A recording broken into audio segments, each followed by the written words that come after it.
What is up, guys? Happy Friday. Welcome back to the Deal Desk. If this is your first time tuning in, it's very simple how this works. By the way, this is episode 107, man. I've been doing this for a long time. I can't believe we're already on episode 107. That's crazy. That's crazy. So far that's 106 episodes of live calls, right? And we're going to keep it rocking and rolling. So anyways, if this is your first time tuning in, the way this works, it's actually very simple. Okay, you're going to submit your leads live. Okay, you can head over to the reitoolbox.com. You click submit leads, and I just give them a call, right? And I'll do my best to try to alley-oop it to you for you to call back and get a closed contract, or I'll close a contract, But the point of this is just so you see how these calls go, right? Because, you will get challenging calls. What I mean by that is not every call is going to be a closed contract. Hello, accepted offer. There's going to be all kinds of different scenarios, all kinds of different sellers, objections, all that stuff. But, this is really, really helpful. Let me see if I could pull this up before we get into it here. Let me pull it up here.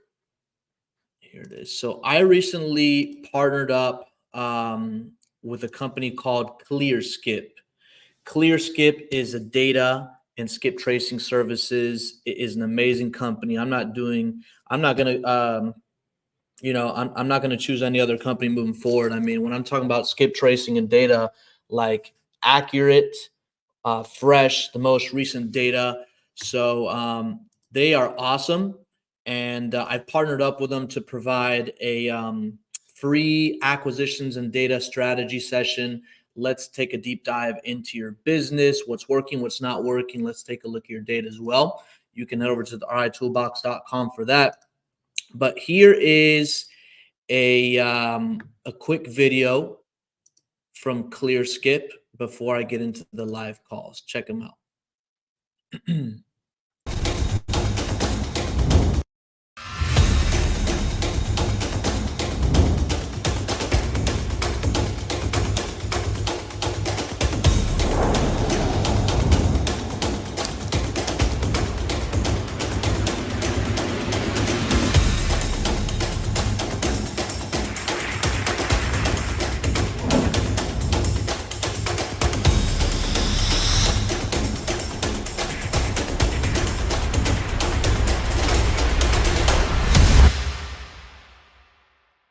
So make sure you give ClearSkip a shot. They are awesome. I'm also going to be doing some cold calling sessions on their data so you can see exactly how good it is.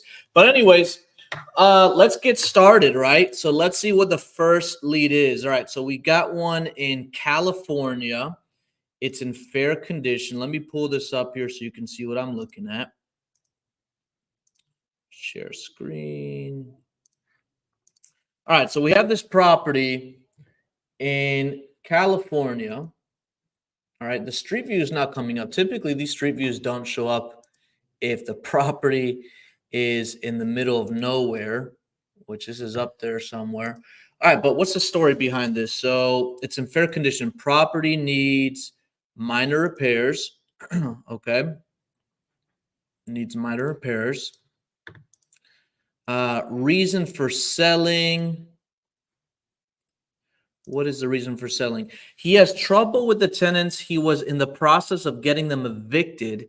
He is also in pre-foreclosure. Wow. He was looking to get $230,000 for the property. All right. So this seller's going through a few things. We're going to see what we can do to help him out. I never judge how motivated a lead is based on their asking price. Okay, you always want to dig into the details. Based on the reason that I read there, they seem very motivated in their situation. So I'm going to pull this up for the comps here. Let me see if I can pull this up on the comps. But let's give them a call first. I never want to run comps and then, we do all that work and they don't answer. So let's give them a call. Let's see. I'll put on speaker here in a second after I dial.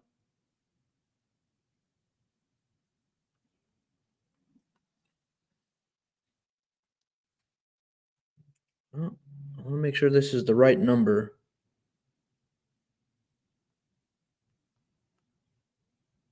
There we go. All right. What's the seller's name? Raymond. Okay.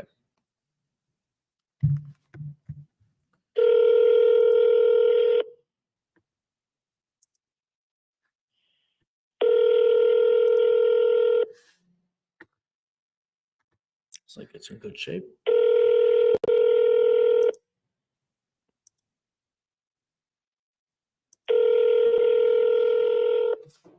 I'm going to call one more time if they don't answer.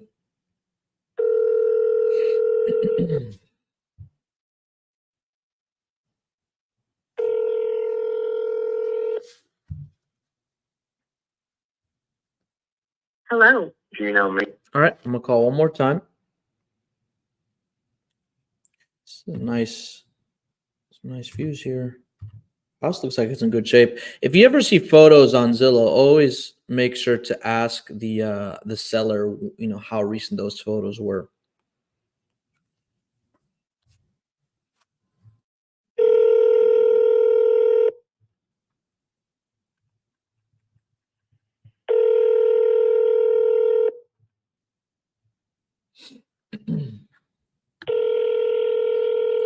All right, this person doesn't answer. We're going to Alabama.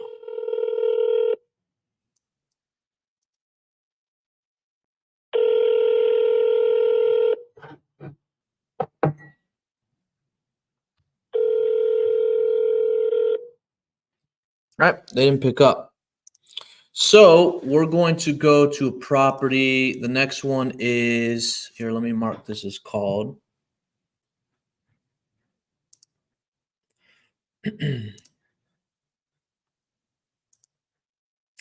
So no answer. Next one is in Huntsville, Alabama. Pretty good market. This property, let's see here. There we go. All right. So what's the story with this one? All right. So it's in fair condition, needs a new roof, and could use new flooring, he said. Other than that, it was in decent shape. Reason for selling: he is offloading his investments. He said he owned many properties and he's getting rid of his. He's open to seller finance. He said he wanted 175K, 30% down, 30 amortized, 5-year balloon. 30% down, huh? Well, we don't know what the property is worth until we start running numbers, but let's give this gentleman a call. Mr. Smith.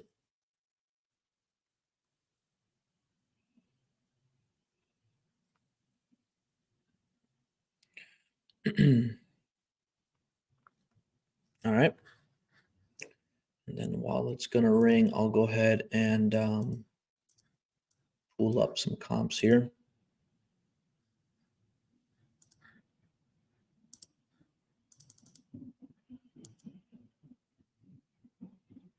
Oh, wait a second. Yeah, it's this one. That was the wrong number. I accidentally skipped one. Let me call the right one. Hold on a second.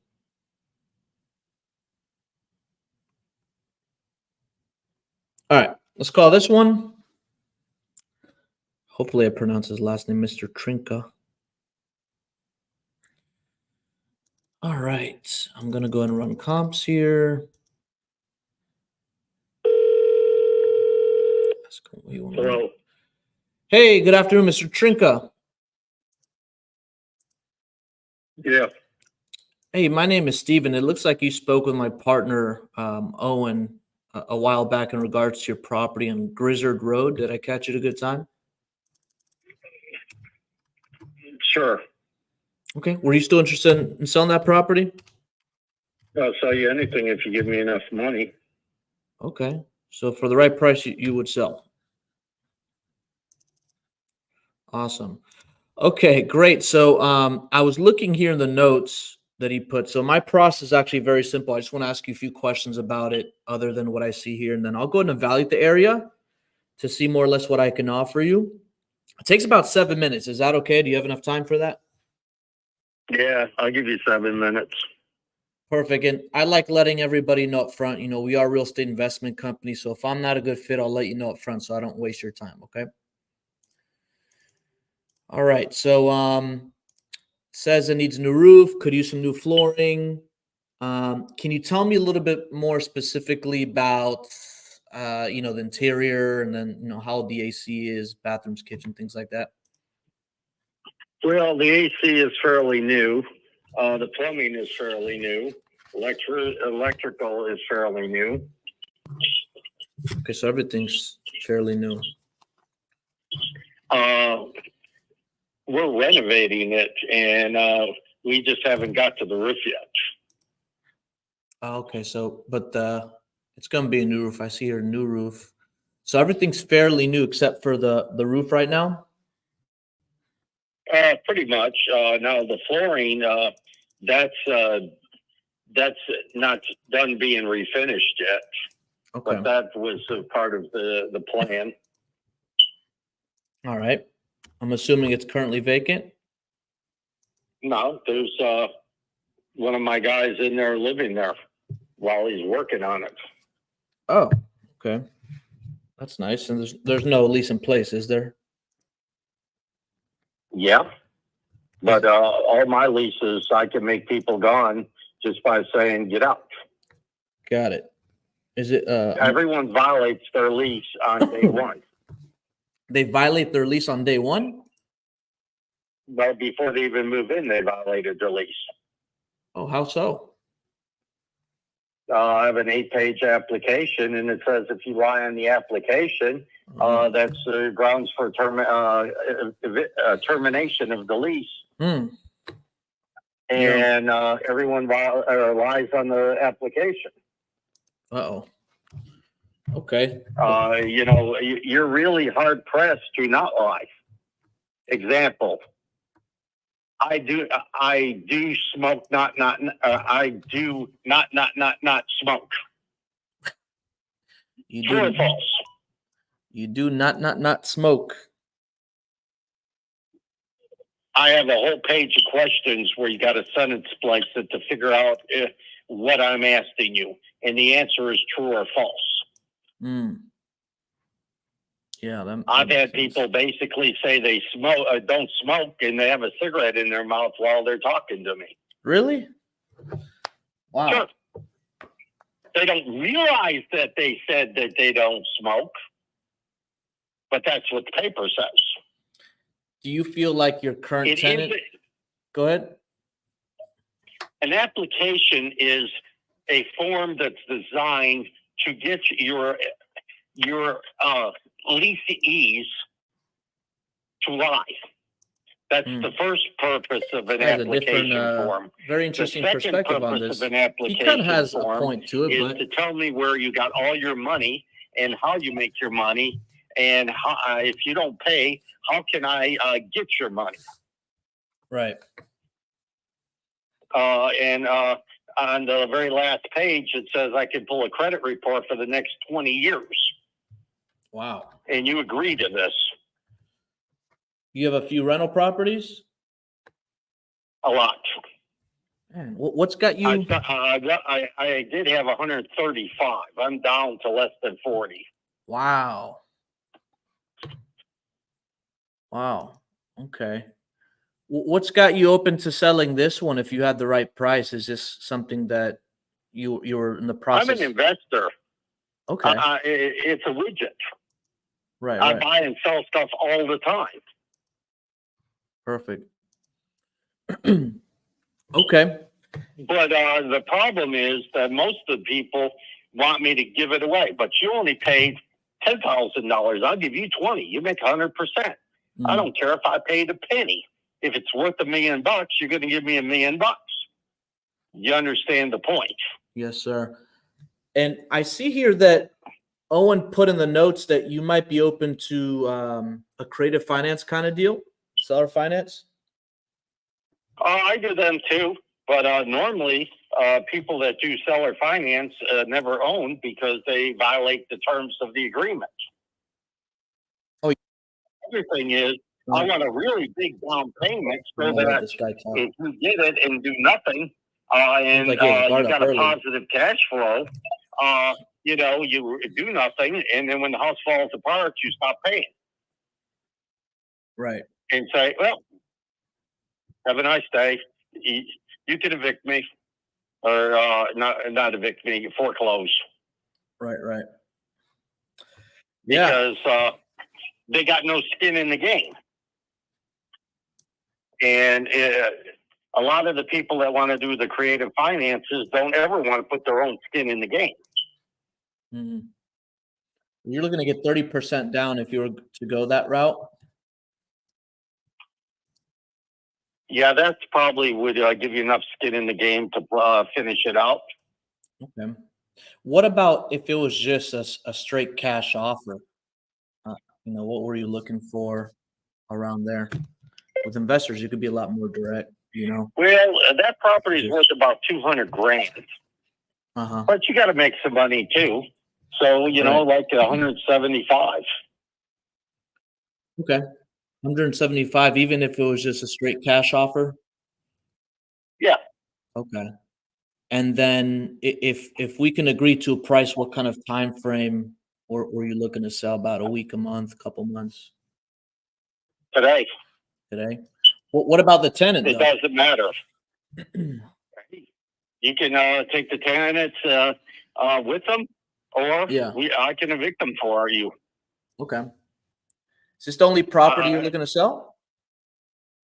I don't have. I can evict even if I no longer own the property, as long as I throw the eviction paper before you own the property. Mm-hmm. Okay. 175. And once they get served, doesn't matter who owns the property. There's a cash comp that's sold for 236. Because this is a contract deal. Got it. In theory, I can evict them even if I don't own the property, because the contract's with me, not with you. Right. If we were, I mean, I spent a lot of time in court. Yeah, I'm sure. So you sound very savvy, which is great. It's much easier doing business with people like you. If we were to cover, you know, obviously there's no fees if it's just a straight cash offer with us, but if we can close at a time frame that, you know, makes sense to you, as long as it's a clean title, we cover the closing costs and all, you know, the whole 9 yards. What do you think would be the best price you can do? 175. 175. Okay, that's what you're firm at. That's a reasonable number. You can make money, and I can make money. Well, another thing is a clean title. Define clean title. No liens, anything crazy. Warranty deed, and that isn't what I want to sell you. I want to sell you a quick claim deed or special warranty deed. And the special warranty deed basically says that you're getting a tax deed based property. Right. So it's just easier to do a quick claim deed. Yep. Okay. Because it's basically the same. But when you make it a special warranty deed, then you got to have lawyers send and splice out every word on that piece of paper. Yeah. Okay, so 175 cash.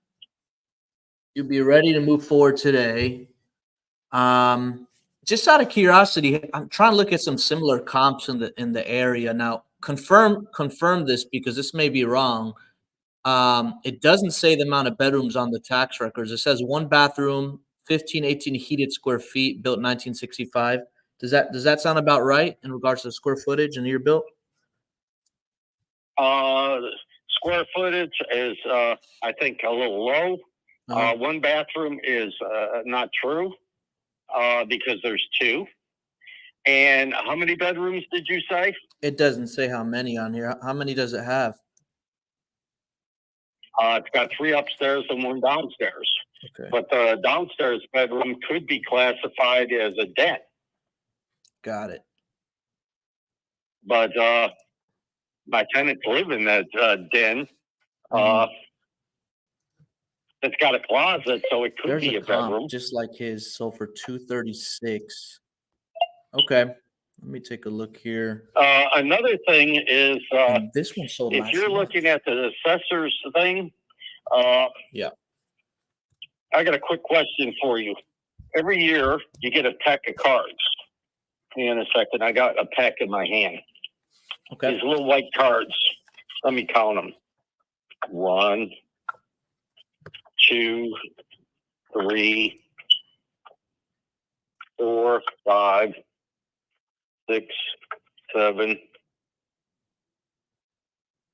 8, 9, 10, 11, 12, Even 13, with what he's asking, it would make sense. 14, 15 cards. Light year. Last year I got 27 cards. These are from your tax assessor, and he's saying, this is not a bill. This is telling you what we say your properties are worth. What do you do with them when you get them? Do you agree with them? I asked you a question. What do you do? What do I do? Well, the markets that I'm in, I typically don't agree with them. I put them to the side. It's not a bill. It's just an opinion. I understand. What do you do with the cards? I put them aside. You throw them in the garbage? You put them in a file cabinet? You mail them to your priest? What action do you do? I put them in the filing cabinet. Good. That's one step better than most people who just throw them in the garbage. But you have the same end result of throwing them in the garbage or putting them in the file cabinet. What you do is you get them a pack of cards and go down to the assessor's office and say you want to make an appointment to argue with them. This guy's knowledgeable. It's good advice here. Every year I get a pack of these. Last year I got 27 cards. 23 out of 27 cards, either my values maintained the same value or they lowered my values, which then in turn lowers my taxes. Wow. Now, look at the house I live in, 520 Ronald Drive. Let's see here. And see the value. What was the address? All right. What does the tax assessor say this house is worth? Let me pull this up here.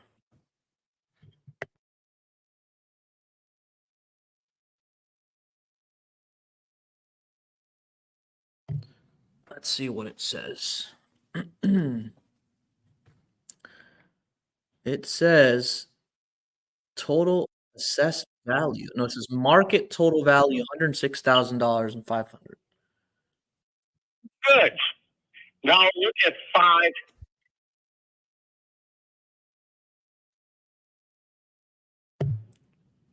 519. And what is it worth? Right. So it says here 206,000. Huh. Notice how that one is worth an extra $100,000 to mine. Yeah. You know, that was just bought recently within the last year, and I think you're going to find that they paid $375 for it. Which one? The 519 or 520? Even 520, and I'm still living in it. I didn't sell it. I've been here since '84. Oh, I guess they haven't updated it yet. Now, my house and the house across the street are cloned. They're exactly the same. You said mine's so cheap and theirs is so expensive. You said so for 375? Yep. Man, the tax assessor undervalues properties. Right. It doesn't show that it sold recently. Maybe they haven't updated that yet. What's the name of the person that owns it? It says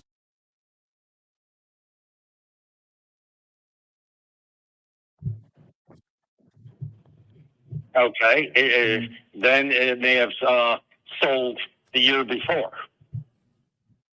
yeah, that's all it shows here. Look at your tax records, and it should say when he's been paying taxes. Mhm. And if he hasn't been paying taxes for 1 year or 2 years, that's when it sold. Interesting. Yeah, the estimated value is much higher on this. Huh. Why? Because you argued, right? I've lived here a long time, and I argue every fucking year, and every year I get them to reduce the value of this property. I had it as low as $76,000. Wow. When you go in and see your assessor with your little cards, you say, I disagree. Mhm. Now, Cedar Hill was the one that I did the best on, where I dropped the value from 150 some to like 70. Yeah. Well, I told him that the place was falling in, and I told him that there was people murdered just down the street. And I said, there's people selling dope on the corner and all this other good stuff. Hmm. I gave them all kinds of different scenarios, and I said there could be someone at the end of the driveway turning tricks. There could be. Well, the plane could fall to the sky and land on my house. Not likely to happen, but it could happen. Right. You understand the point? Yeah, yeah. So Another thing is when you go see these people, uh-huh. you go and pull every comp you can pull of every burnout within 20 miles of there. Hmm.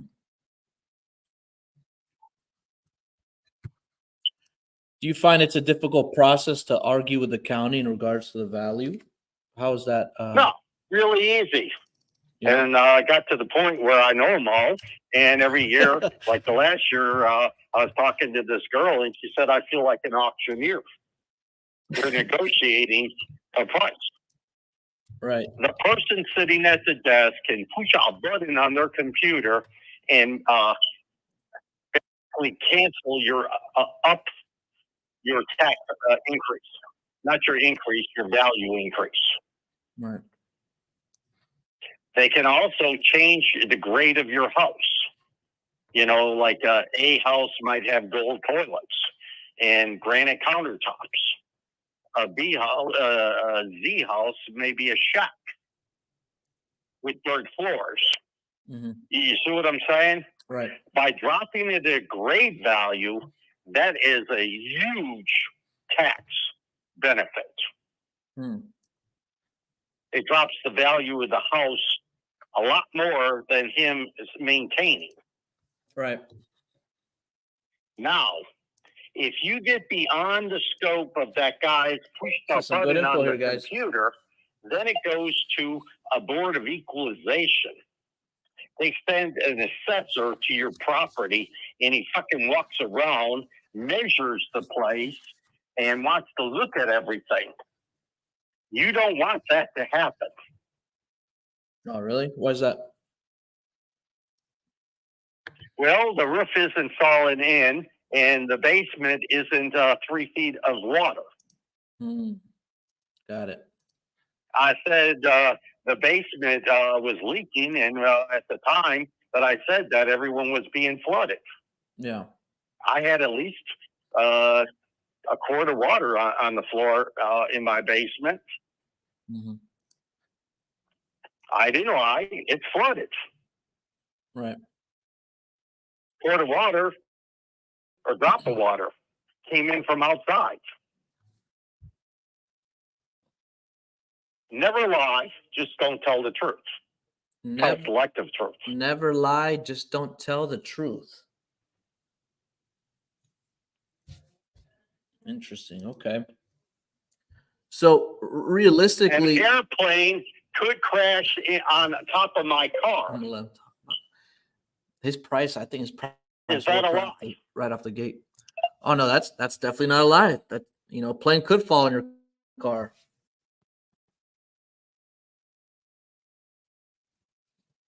I had a branch fall off a tree and land on my car and damage my car. Right. Now, when a branch falls off a tree and falls on your car, what do you picture in your mind? Damage. How much damage? Depends on the size of the branch, I guess. I understand, but if you don't know the size of the branch, what would you expect? Maybe your roof getting caved in, your hood getting caved in, breaking your windshield. What would you speculate, or what would you think? The worst possible scenario.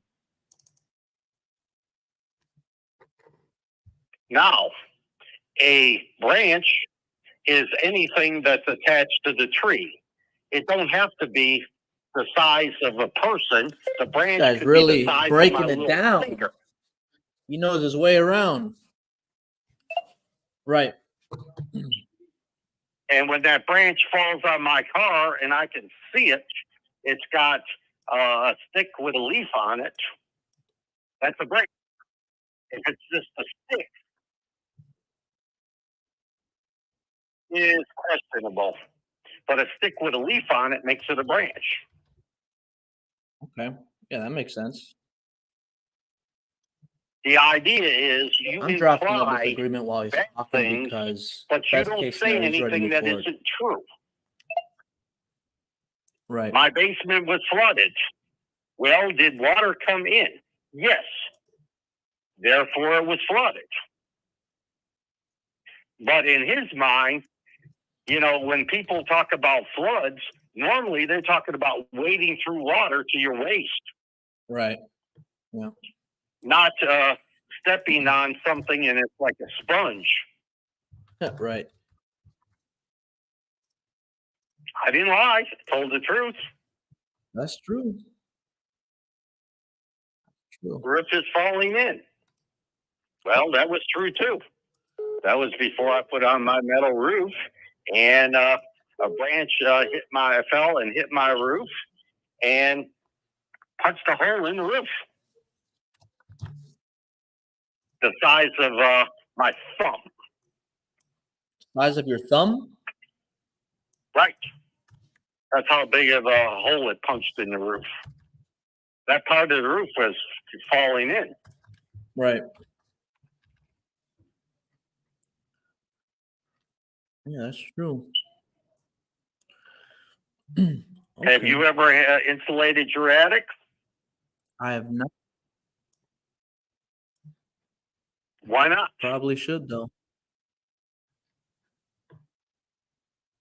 Well, let's put it this way. You can go to the utility company and get a grant or a no-interest loan, and they pay it back in your power bill. You put $1,000 or a couple $1,000 in insulation, and they over the next couple of years, they take a no-interest loan, or the grant is free, and it lowers your utility bill. Didn't know that. Wow. Another thing, do you get little postcards in the mail saying we're having a steak dinner?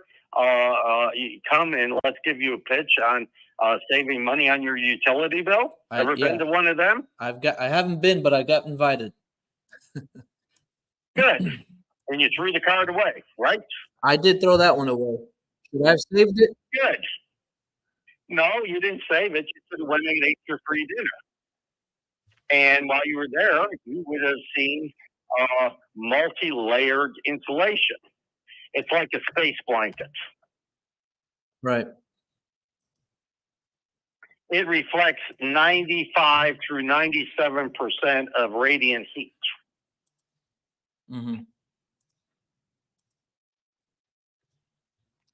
Now, ready. I'm just what was your utility bill during that cold snap? that we had a few months ago. Well, I live in Florida, but I invest in Alabama as well. All right. Well, in Alabama, have you seen any of the utility bills during that cold snap? Your heating No, bill? I have not. What did they look like? Well, if you talk to some of my neighbors, $300-400 to heat their house, because Alabama doesn't get cold. Mm-hmm. So the house isn't built for cold. I have gas heat, gas hot water heater, and gas dryer. My utility bill was $65. So my gas bill was $65 during that cold snap. Oh, by the way, without heat, because in the summertime you don't have heat, my gas bill was between $16 and $21. Wow. So you can do the math, because I have gas with three things. Now, if you got electricity, it's hard to define which is heating or what is cooling, because everything's electricity. You don't know where it's coming from. But when you got gas and you only have three things, I don't take more showers in the wintertime than I take in the summertime, and I don't dry clothes more in the wintertime than in the summertime. So that's pretty constant. But even if 100% of that was heating, it's still way below what everyone else is paying. Yeah. Oh, and by the way, I got shit windows, them old windows. Not the double pane and the upgraded windows. These are the old windows. The old windows? And the insulation in the wall is probably somewhere around R11. It's thatch. Oh, that's really good stuff right there. Now, if you went to the steak dinner for $5.41 a square foot, you can get that, and they'll install it. Really? Well, I went and figured out what it was, and I found out the people who make it and bought it from the warehouse at 31 cents a square foot. Yeah. So 2 rolls, which is 2,000 square feet of this, 1,000 square foot per roll, was $400 and some odd. Mm-hmm. And I used the roll in a little bit. So what did people pay during that cold snap more than me paid for the stuff? So the payback was less than 30 days. Wow. That's pretty good. Okay, so and it's like tinfoil on a roll 4 foot wide. You just roll it across the top of your ship in the attics. right. So is this the only Anywhere I can roll it out. is this the only property that you're interested in selling? Do you have any other ones as well? Well, the more properties you put in a deal, the more screwed up the deal gets, and the more likelihood that it doesn't actually ever materialize. Okay. So if I can get my partner to agree to $175,000 purchase price with 30% down, 30 amortized, 5-year balloon, that's something that you'd be already move forward with today? Sure. Okay. Let me pull this up here. And then what's your best email just in case?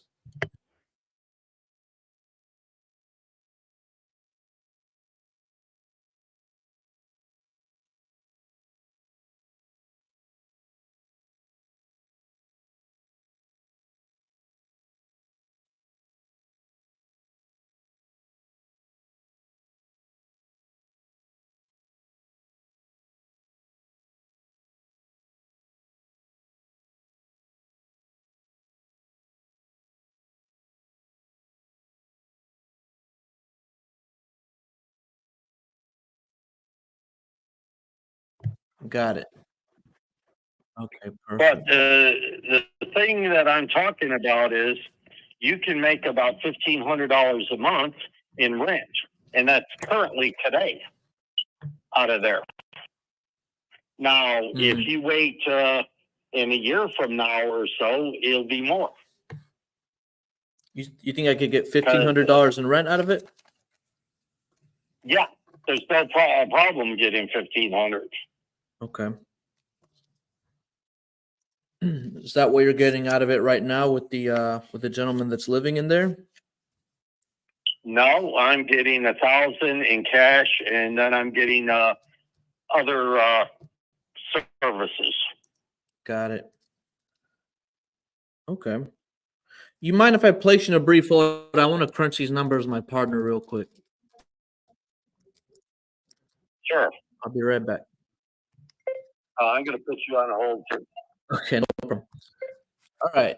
So is this thing on? Okay, perfect. So this guy, very, very savvy. When you're dealing with another investor that owns multiple properties, you can get very direct. You can say things like cash comps and ARV. Now, he's asking 175 with 30% down, which typically, 30% down isn't really attractive. But I see a comp that sold in March for 256K cash. Okay. So if he wants 30% down and it could be rented at 1,500 is what he's claiming. The guy's very savvy. He owns multiple properties. So this is a good deal.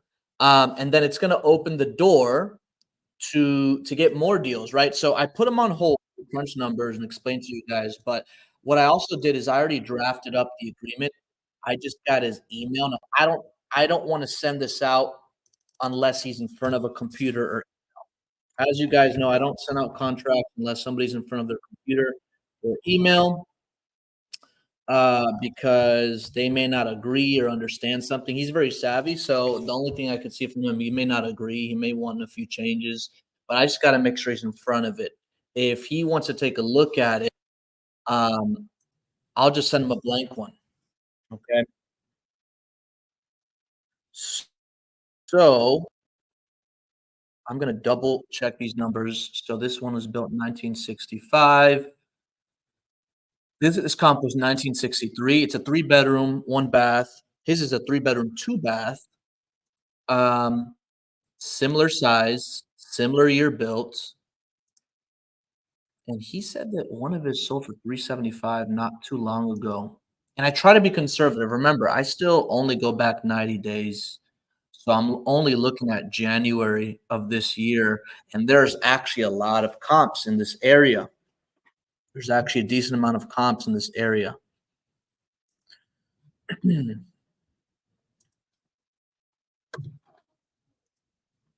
think he said he owns about 40. I'm back.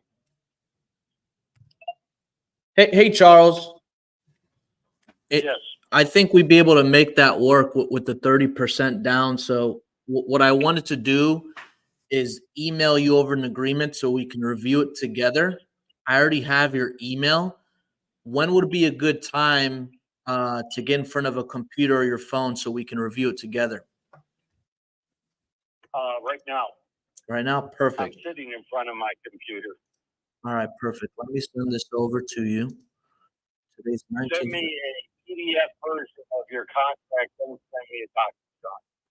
Got it. Okay. I was about to send you a DocuSign. I'll send you a PDF version of the contract. Give me 1 second here. Before you send it, let me tell you what's wrong with it. You're going to have the word warranty deed in there, marketable title, and other words that mean the same thing. Say that again. And I ain't going to sign that.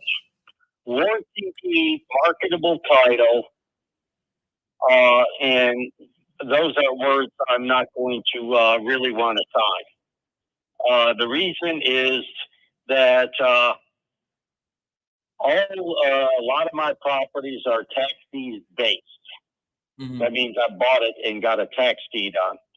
Mm-hmm. By definition, I can't give you a warranty deed. Mm-hmm. Marketable title gets into the gray. And the gray is let's go to court and argue and spend money on lawyers. Mhm. Because market title means that you can sell it. And with a tax deed, I can sell it. It is marketable. I've told them before. There's no law against selling a tax deed. Right.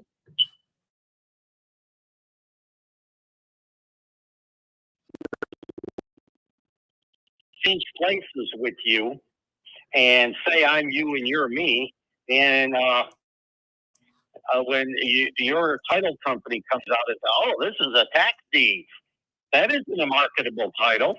Yeah, it is a marketable title. I could sell you a tax certificate, which you would be insane to buy. Right.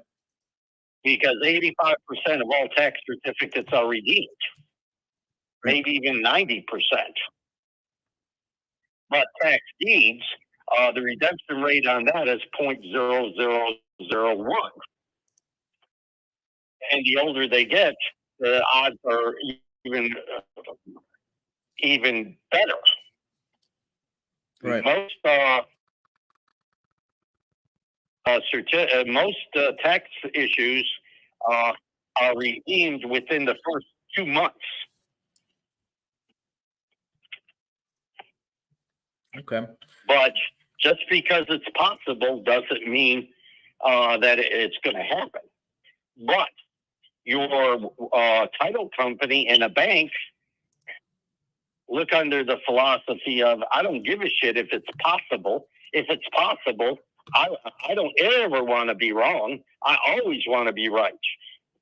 You know, just like you buy a ticket for the Powerball, and I'll bet you $100 that isn't a winner on every ticket you buy. Because the odds are in my favor, because to win the Powerball, it's 1 out of 1 billion probability they have the right numbers. But I'm only giving you a 1 in 1 bet, even money. Right. So statistically, I'm going to win every time. Right. But is it possible you got the winning ticket of the Powerball? Yeah, it is. Just like that Not very branch. likely, but Just like that branch in that airplane, right? that's right. All right. So what words didn't you want in there? Warranty deed. Uh-huh. You can change that to quick claim deed. And the word marketable title, you can take that out. You could leave it in, but the thing is that when you leave it in, you're putting more gray stuff for lawyers to argue about. Right. Like I said, I go to court a lot. Yeah. And you know what the strategy lawyers have? We don't want to talk about what we're talking about in this lawsuit. We want to change the subject to something else. Yeah. Because something else we can argue and win. Right, right. Are you alive? Well, if you're standing there breathing, you're alive. But let's change the subject and say you have some terminal disease. And let's talk about, the disease. Well, that isn't what the original issue was. Are you breathing and are you alive? Not that you're dying, you're alive. And if you're standing there, you're alive. I'm giving you examples that are stupid. No, it's great advice. Okay, so warranty deed. And I'll take that argument every time, and I'll bet money on it because, 99.99999% of the time I win. Yeah. And I ain't betting $1 billion. I'm betting $100. I can lose $100, but I'll take that bet from everyone in the country, Right. and one person's going to win. I'm gonna send them this blank PDF. But there's 300 million people in the country. If each one of them gives me $100,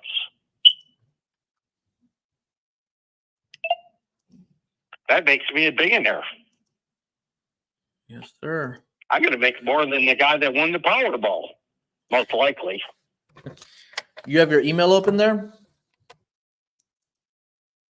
Yeah, it's on my computer. Perfect. Let me go ahead and send this over. I have to save it as a PDF.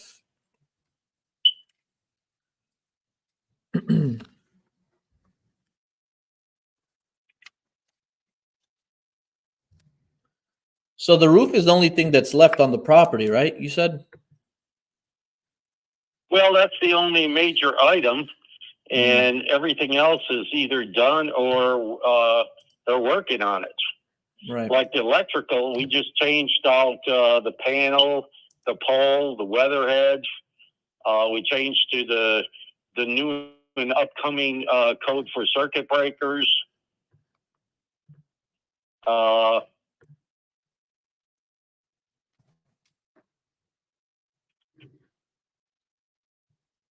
Let's see, what other stuff electrical did we do? We changed out some wiring. Mm-hmm. Now plumbing.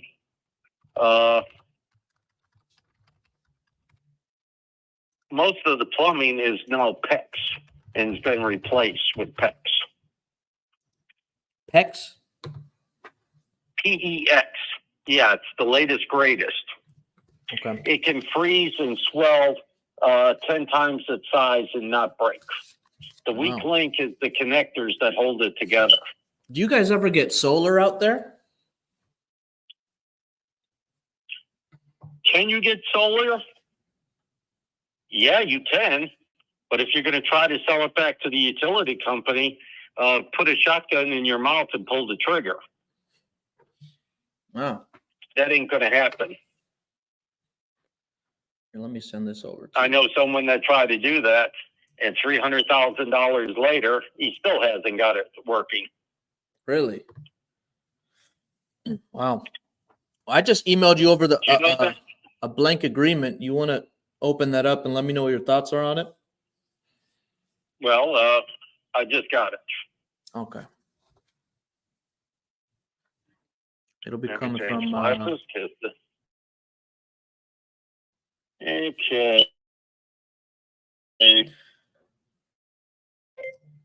Feel like I don't know. This guy's very specific, very savvy, very direct.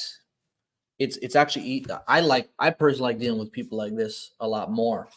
He has 40 properties, so he has a great point that if you ever come across somebody that has a lot of properties, if you try to do them all together, the chances of them closing all at once. I mean, typically with people that have a lot of properties, we close on one, we provide a really good experience, move on to the next one.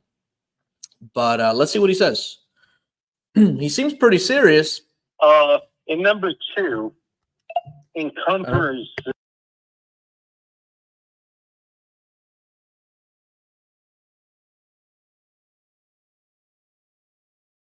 Those two. Let me write that Because down. a tax deed is kind of like a lien or an encumbrance. Okay. Because it's possible for them to come back and get the property.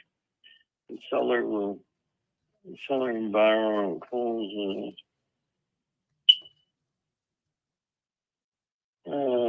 Total report and survey.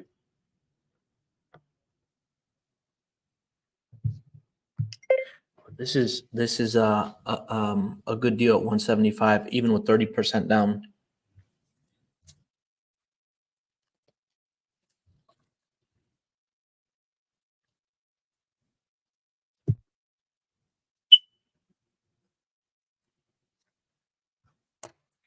So as he's reviewing this, I'm going to make reasonable changes as he's going along.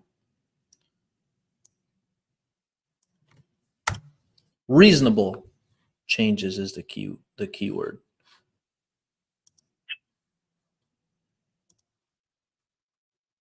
Make a copy of this.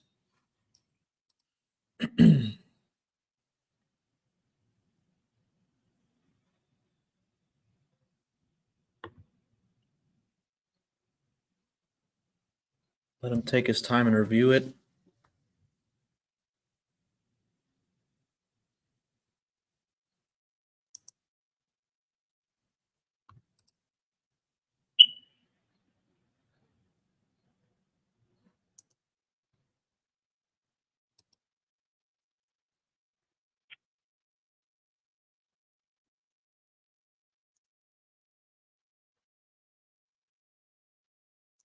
What's TVA? To be announced. Number 8. Mm-hmm.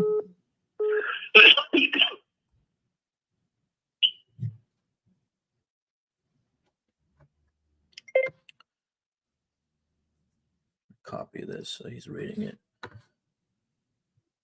He's moving pretty quick on it. Hopefully he likes everything on it. I mean, as long as the number 9 is a get out of jail free card. Basically, it says what? I don't like that. Basically, you're tying my property up. Well, what would make more sense to you that protects us as well? You can do all this good stuff and do it before I tie the property up. You go look at it, do whatever you want, and then when you're happy, then I sign this. And I don't sign this that says you're gonna. It says you are going to buy it. Mm-hmm. And how do we get, I mean, what would access look like to the property? Is that something we can schedule with you? I know it's currently occupied, so sometimes those can be a little bit tricky. I'm sure I can get someone to come in and I can tell This them, guy would need that I'm walking through my insurance guy. Right. And he wants to look at it. But the people that I walk through with me got to play the game. Right. If they say, no, we're inspecting it to sell the property, that's probably not a good thing to say. Right. Yeah, I could. All you're going to do is get fucking heartburn from these people and then throw you out. Right.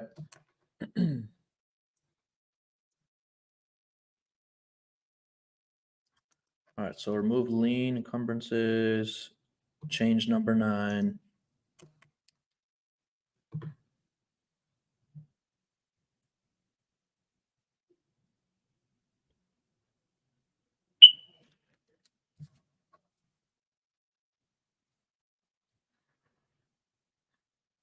And furniture and all that other stuff, all that good stuff is not going to be yours.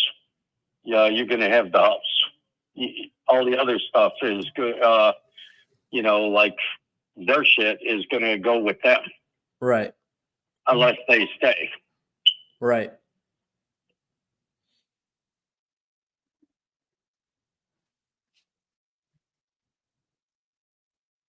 If the title is not insurable, this agreement shall be terminated.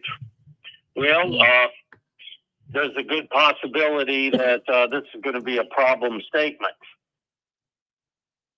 Why is that? Because depends on your insurance company whether they'll insure a tax deed.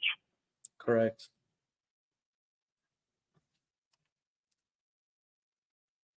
I could adjust that.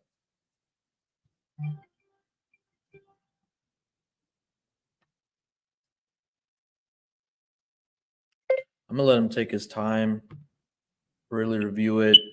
I can make adjustments if needed, anything like that. That's pretty much all the things I see. Now, I haven't sat here and sentence spliced this out. Right. Another thing is I am not a lawyer or an English guru. Sure. I leave that to other people. Right. I have other people to do that stuff.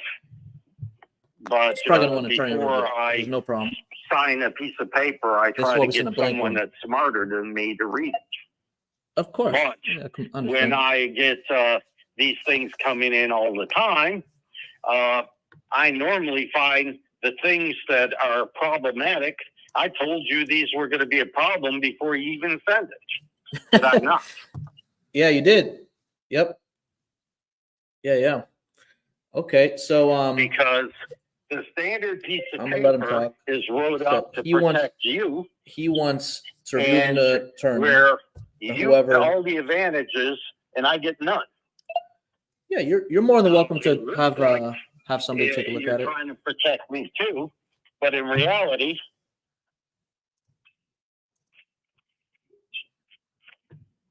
well, that's interesting.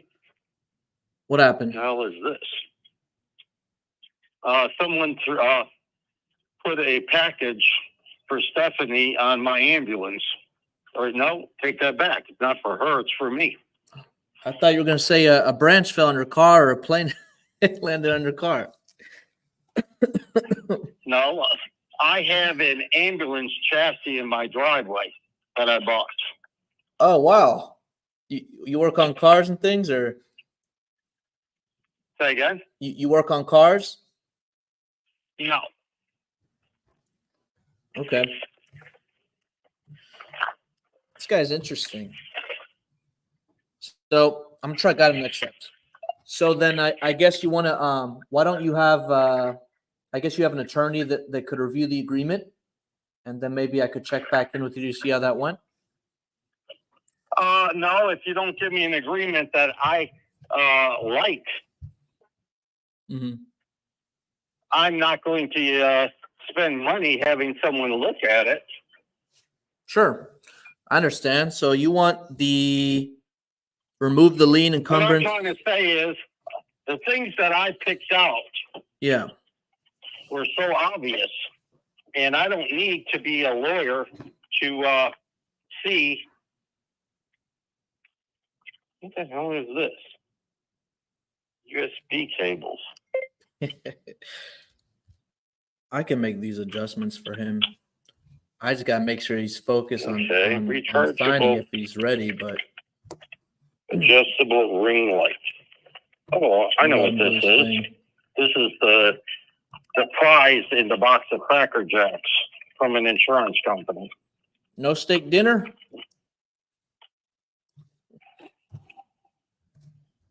I get crap in the mail from everyone and their brother.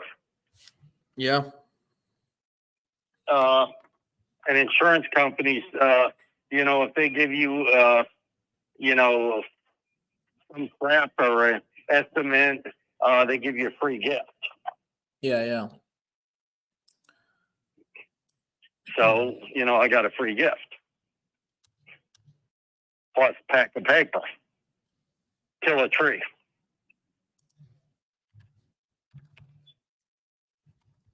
So just to recap here, you wanted the lien encumbrance removed, and then the number 9.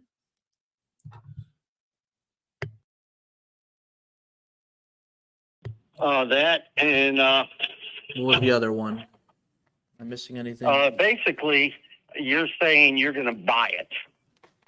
You're not going to. You don't have a loophole to weasel out. Besides because the inspection, everyone wants to tie up your property and then run around and try to sell that piece of paper. Right. And mark it up. Right. These guys that live under a bridge that are going to be in real estate with no money. He's talking about the wholesalers. But the thing is, you got to explain to them there's 3 options. Free real estate class where they got to get it under contract. What do you think about that? What do you think about wholesalers? Do you think that's a bad way to be in real estate? What are your thoughts? Well, I think that the people that are doing that game, are basically trying to rip people off. You think so? Yeah. They get someone that's hard up or in a tight. They promise them the world and verbally, and the contract basically says, I'm going to fuck you. And they're so desperate, they sign that. The worst case I've seen was 180 days for their due diligence. Oh, no, that's a little exaggerative. I mean, we buy flip, we buy rent, we also wholesale properties, but we never give an offer on something we can actually close on. So otherwise, we're wasting everybody's time. But I get what you're saying. There's a lot of newer guys in there that they don't really know what they're doing. It they tie up the property, they don't perform. It wastes a lot of time. But we've been doing this for a while, but it really depends on the condition of the numbers. Well, the idea behind that is these people that do this tie up your property, and then let's say someone gives you money and wants to buy it today. Well, you can't sell it to them. If you do, then they sue you and say, "Oh, man, I had someone offered me $1 billion for their property. I was going to make a ton, and you sold it, and now you need to pay me all the money I lost."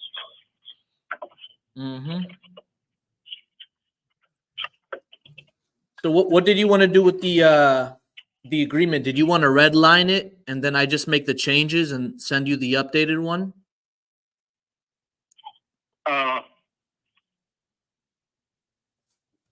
That's going to take a while. No rush. I just want to make sure you're comfortable with it. I don't want to waste your time. I want to make sure it makes sense. I'll try to do that, but I'm walking out the door. While I've been talking to you, I've been in and out of the house a couple of times. I talked to one of my crews. So I'm not going to rush the process. The worst thing you could do is rush and sound thirsty. Like, let him do his thing. Visiting a friend. Biggest time is just get a commitment. Dropping off some pop. Okay. Because she drinks pop they don't have. Oh, really? And then I'm going to get my ass reamed because I ain't going to buy her some food that they don't want her to eat. When's a better time to check back in with you? Okay. When would be a better time to check back in with you? You sound like a busy guy. Never, but I'm always talking on the phone, so you can call me anytime. Okay. I have Bluetooth headset. They go through the bone, and I can be doing stuff. This is definitely a deal, in my opinion. But notice, I don't want to jump on it and sign it. Like, anytime. I got to move at his pace. The only thing that is really especially a guy like this, if I'm ready to chainsaw talking to you, I hear you fine, but you're going to hear that chainsaw pretty bad. Yeah. That and mowing grass. Yeah. Again, I hear you fine, but you ain't going to hear me work. Right. So yeah, why don't you? There's no rush. Why don't you redline what you don't want? I'll update it, and then I just want to know a better time I could, just attempt to give you a call back to see when that would give you enough time. Well, if I'm redlining and emailing it back to you, when you get it would be a good time. Perfect. So I can expect just to get it back via email then? I'm going to send when I get done with it. Okay. But right now, after I go to the hospital and visit a friend of mine, then I'm going to the tax assessor with the cards that I have. Man, they must know you about their taxes. They must know you very well over there, huh? Yep. There ain't no one in that office or the collector's office that don't know me. That's some good stuff. Okay. Well, hey, I'm going to jump on this other call. I'll check back in with you tomorrow if I don't hear from an email, or I'll text you. Well, you do better calling me. The only time that you text me is when you're telling me a bunch of stuff, like a shopping list. Okay. Something I would need to write down. Yeah. Because I'll fuck that up. Okay. I'll call you then, okay? It's nice talking to you. Yeah. Another thing is, I might see your text message in a day or two.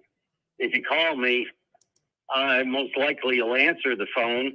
And if I don't answer the phone, I probably will call you back shortly thereafter. Because when I'm on a marathon call, usually I miss about 10 calls. Then as soon as I hang up, I got to call these missed. Right. Okay. Well, then I'll call you then. Understood. All right. Bye. All right. Thanks. Bye. Wow. Man, that was one of the most interesting calls I've ever had with a seller. The guy was very savvy, very direct. Usually these guys are very, they're easier to work with, as long as they're reasonable. He sounds reasonable, but he definitely knows what he's doing, which is great. I learned a thing or two from, I've never heard of somebody doing that, the things that he said. But I think going back to the numbers, he's asking 175. That's what he's happy with. It looks like he owns his free and clear. He's open to the terms. 175. Let me see this. 175, 30% down. That's 52.5. And there's a cash comp. Let me see. Did this on February or March? Let me just double check this, because I only go back 3 months. So I always go with the cash offer first, and then the terms, and then the listing options. But it looks like, this sold in February. Okay, so 2 months ago. Yeah, about 2 months ago. This sold cash. Wait, am I looking at the right one? No. Hold on. Yeah, this sold cash for $235. It's literally right across the street. His is a 3.2. This one's a 3.1.5. This is built 1966. This is 1965. This one has a little bit bigger of a lot, but still, I'm trying to look at some other comps. Yeah, I think there's something here. But notice, I want to make sure he's in front of a computer. He says, send me a PDF format. He looked at it. There's a few things he didn't like about it. You still want to get commitment, right? So he prefers email. No problem. I still push a little bit if I can call him back, and he said his thing. But that was a great call. Hopefully you guys enjoyed that. Feels great to be back. We're going to be doing more of these. Who submitted this lead? Oh, and I think you submitted this lead. Let's tag team this lead. Okay. I'm going to let you know what happens, but this is a good lead, and I think it's a good number. And I may already, at the top of my head, I may know a buyer for this already. The terms are pretty attractive. But also, even if it's red line, I still think it's worth setting up an in-person appointment, because he said all these things. It's very, very rare that I eliminate the inspection period. Ideally, you'd never want to do that, right? I think the numbers are so good with everything factored in, but this may require an in-person appointment, if anything. Now, with the tenant situation, you have to make sure you get permission from the homeowner, and then, you both have to be on the same page. But that's it, guys. That's it for today. It was great. Make sure you guys check out clearskip.com. Use promo code 20OFF for data and skip tracing services. Let's go. Have a great weekend, guys. Take care.